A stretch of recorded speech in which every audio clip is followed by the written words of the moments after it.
Well, the Rapid City Rush have won 6 of their last 9 games and make their first trip to Boise, Idaho this season.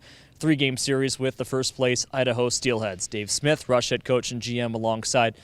Back and forth series and a seesaw series between you guys and Allen. You dominate them in the first game 7-3. Couple of losses in games 2 and 3. Game 3 was a back and forth game as well till the end. What'd you like? What didn't you like about those 3 games versus Allen? That was certainly a tough series. Well, I don't like the result for sure, but the process to get there, I thought we took a step back maybe because of the success and how well we played on the first night. Maybe subtly thinking that it was going to be easier against a veteran team that didn't have a good night. Allen didn't have a good night, the same as we didn't have a good night the second night. Came down to the third game. I thought it was really close, really even. It got away from us halfway through the game with a couple undisciplined penalties, and then all of a sudden the score is just out of hand. So definitely some learning moments there, definitely some things that we can carry with us into the last series before Christmas. How much did that penalty? I mean, it was 1-1 at that point, and I've never seen someone take 2 unsportsmanlike penalties in a span of 5 or 6 minutes, but Allen got the game-winning goal based off of that, and you guys couldn't recover. What did that affect in the game? Well, it's hard to put like a number on it, but our first unsportsmanlike, they get the game-winning goal on a power play. Our second unsportsmanlike takes us off the power play 15, 20 seconds in. So those are massive momentum parts of the game, and we just have to be more mature. We have to be better than that, and we will.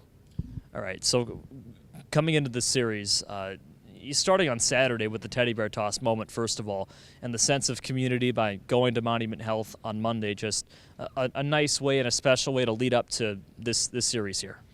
Well, Christmas is about giving, right? Giving back and being grateful and spending time with family and friends, and to be able to do that with Monument Health and to go and deliver them later, the next week, to see over 7,000 teddy bears on the ice, to see the community really embrace that nice event that the Rush put on, and then to see it actually, a couple days later being delivered at the hospital by our players to the youngsters in the hospital. That's nobody wants to be in the hospital for Christmas, and nobody wants to be in that situation, but be able to impact somebody else's life. I think all of our guys were grateful for that opportunity. So Brett Davis scores that goal on Saturday. Ratzlaff sets him up from behind the net. Wagner gets the secondary assist as well. And as they're coming to the bench, the Bears are flying over your head. What was that scene like?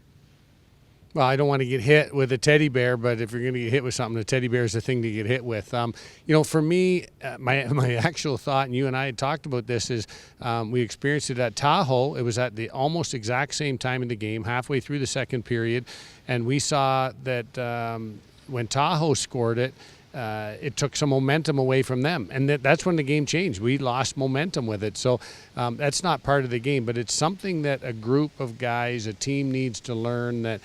First of all, teddy bear is awesome. The toss is awesome. Get out of the way, help them clean up. But then we got to get our momentum back. We got to find our way to get the juice flowing again. And we just didn't do that the second half of the game.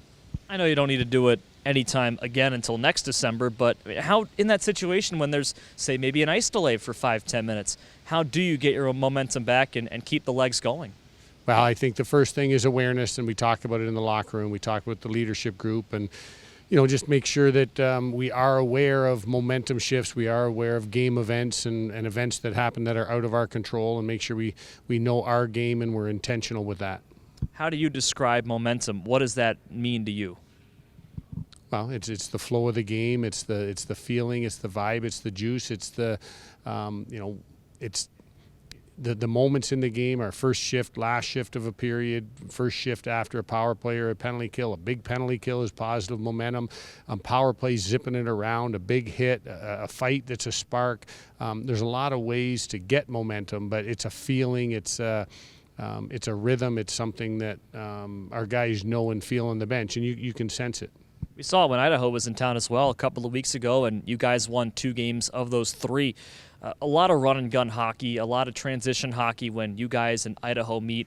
A lot of goals to be expected in that game, in just the games in general. How have you guys had success in high-scoring run-and-gun games like that with them?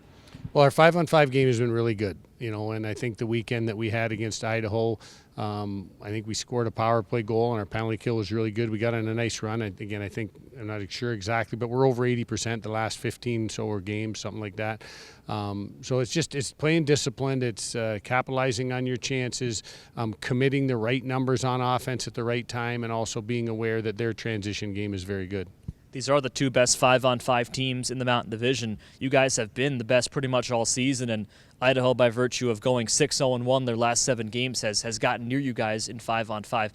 What has made your 5-on-5 game so special and talented that has led you guys to 11 wins so far, with the special teams not really being there yet? Yeah, I mean, without the 5-on-5 game right now, it's scary to think of where we would be based on special teams. But I think the guys are committed to playing a together game. We've got excellent players that can make plays and finish plays. But our energy on the offensive side of things is very good. The guys want to score. And at the same time, it's not score 10, give up 9. I think our commitment to team defense and our goaltending has been outstanding. First time here in Boise. What do you think of the place? Yeah, great city, really unique building. New building with some unique characteristics. As we sit here, I look around, but I really like the city. It's a nice new modern city, and it's nice downtown area. Right, I mentioned this on the topic of run and gun. A lot of penalties when Idaho is playing. They lead the league in minor penalties, penalty minutes, times on the power play, time shorthanded, and we saw in our building a few weeks ago they draw penalties like nobody else. How do you stay disciplined? Maybe not penalty-free, but disciplined during the games. Yeah, you got to play your game. You got to play hard, and we've done a really nice job at staying at 4 or less penalties a game. And these guys, they have the puck, so they'll draw penalties, and they compete, so they'll take penalties, and that's part of the game. And I think we just got to stay the course for us. We have to compete, we have to possess, and if we do those things, we'll draw and kill an equal amount of penalties. What are your keys for tonight? I really just want to make sure that we head into the break, hopefully on a great note, winning the weekend, but that we skate, we compete, and we play simple, hard hockey. When we do that, and there's patience involved in that, but when we do those things, we're a really good hockey team. So simple, hard, patient. Dave, thank you. Thanks.